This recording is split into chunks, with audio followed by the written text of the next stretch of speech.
இன்று மங்களூரை வேங்கடமும் வான்குமரி பேராரும் தங்குமிடை தமிழர்கள் சங்கத்தில் பிறந்தவளே, பொது சரித்திரங்கள் கண்டவளே, சிங்கடிகள் திராவிடத்தின் சீரமை கொண்டாத செந்தமிழே, இம்மன்றத்தில் நடைத்தமிழும் மாத்தமிழே, உங்கள் தென்றல் நடையலகை எண்ணாவை திருப்பிவிட வாரும் அம்மா.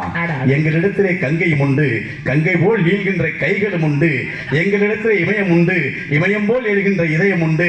சிரித்தால் குற்றாலம், சீரினால் யாழ்ப்பாணம், பூவின் நுனியிலும் புதுமை பிறக்கும், புல்லாங்குழலிலும் புரட்சி வெடிக்கும் என்று நல்லீர்கள் கூட நல்ல தமிழுக்காக பார்த்துக் கொண்டிருக்கக்கூடிய என் தமிழ் உறவுகளை வணங்கி என்னுடைய உரையை தொடங்குகின்றேன்.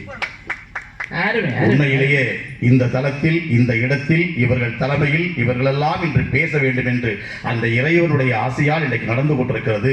அருமை சகோதரியார் முதலாக நடுவராக பொறுப்பேற்கின்ற பொழுது அக்கா ஜீவாக்கா அவர்களும் நானும் அந்த நிகழ்விலே கலந்து கொண்ட நிகழ்வு தான் என் மனதில் அசைப்பட்டுக் கொண்டிருந்தது.